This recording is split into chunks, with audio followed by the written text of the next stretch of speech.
There comes a moment in every serious person's life when excuses stop working.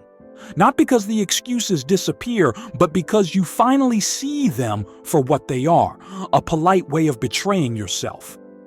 You already know this moment. You felt it before. It usually shows up late at night, when everything is quiet and there's no one left to impress.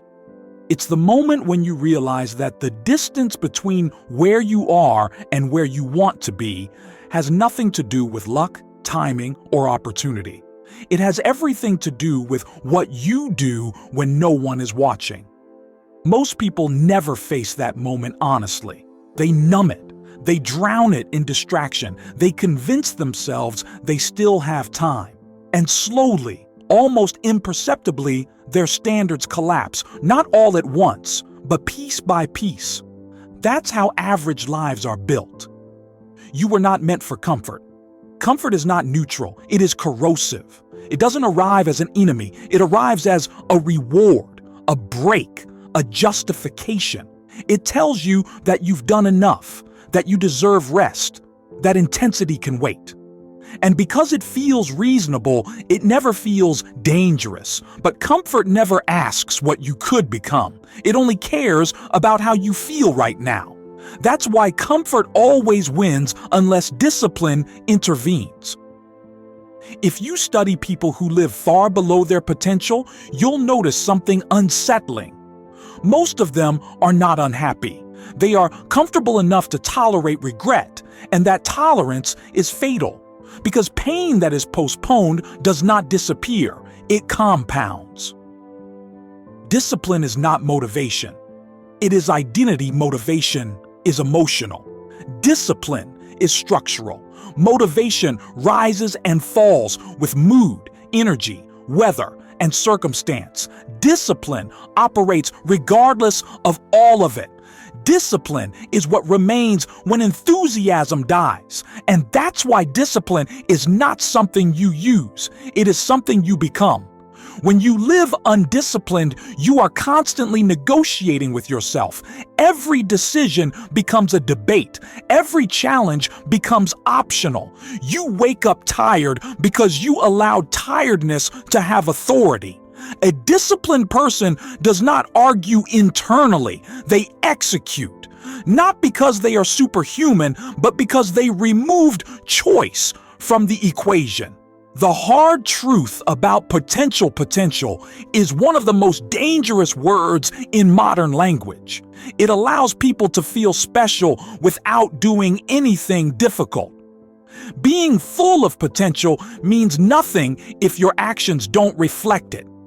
Potential that is never converted into behavior becomes resentment, and resentment over time turns outward. People begin to hate discipline not because it's wrong, but because it exposes what they refused to do. This is why effort makes insecure people uncomfortable. It is a mirror. You are always training something. Every single day, you are training yourself. You are either training discipline or training avoidance. You are either training courage or training fear. You are either training resilience or training fragility. There is no neutral day. When you skip the work, you train quitting. When you delay action, you train procrastination.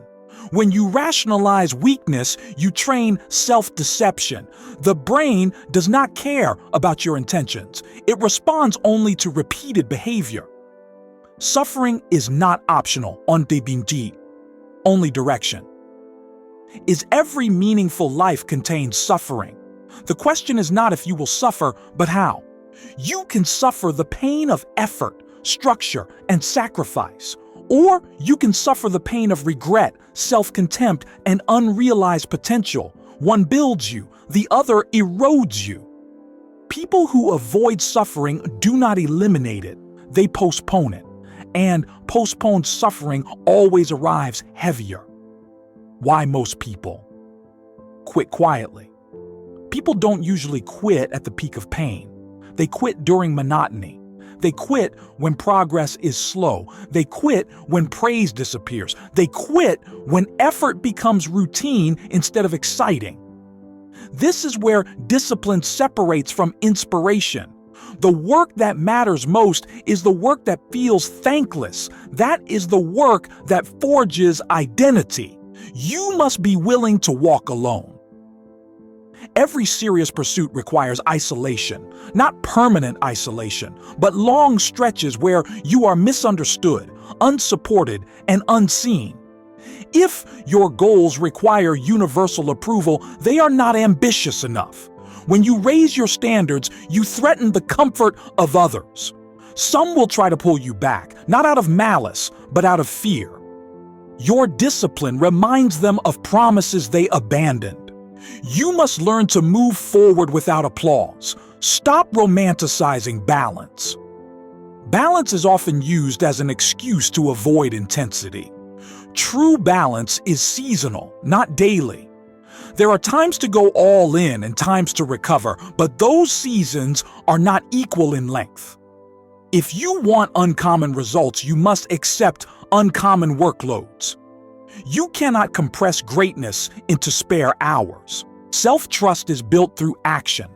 Confidence is not positive thinking, it is evidence. You trust yourself when you do what you said you would do. You distrust yourself when you don't. Over time, broken promises accumulate into doubt, and doubt paralyzes action. Discipline repairs self-trust. Every early morning, every finished session, every completed task. These are deposits into your identity. The lie of someday. Someday is the most expensive word you will ever use. Someday assumes time is unlimited. Someday assumes energy is guaranteed. Someday assumes urgency will magically appear. It won't. Someday quietly becomes never. You cannot outsource responsibility. No mentor, system, or opportunity will override personal responsibility. Support can help.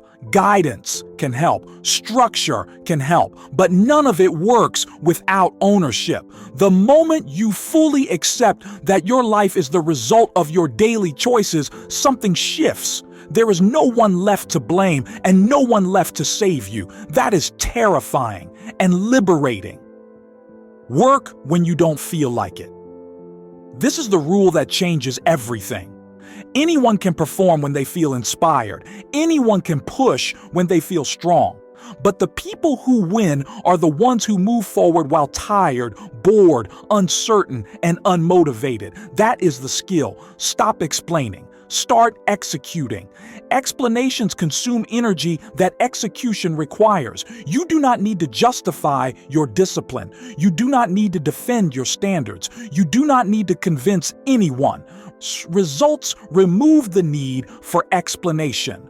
The world eventually gets out of the way. Persistence creates momentum. Momentum creates inevitability. The world does not reward intention, but it eventually steps aside for those who refuse to stop, not because they are liked, not because they are fair, but because they are relentless. The cost will be paid. Either way, you will pay. You will pay in effort or regret, in discipline or disappointment, in focus or frustration. There is no life without cost, only different currencies. One day, this becomes who you are.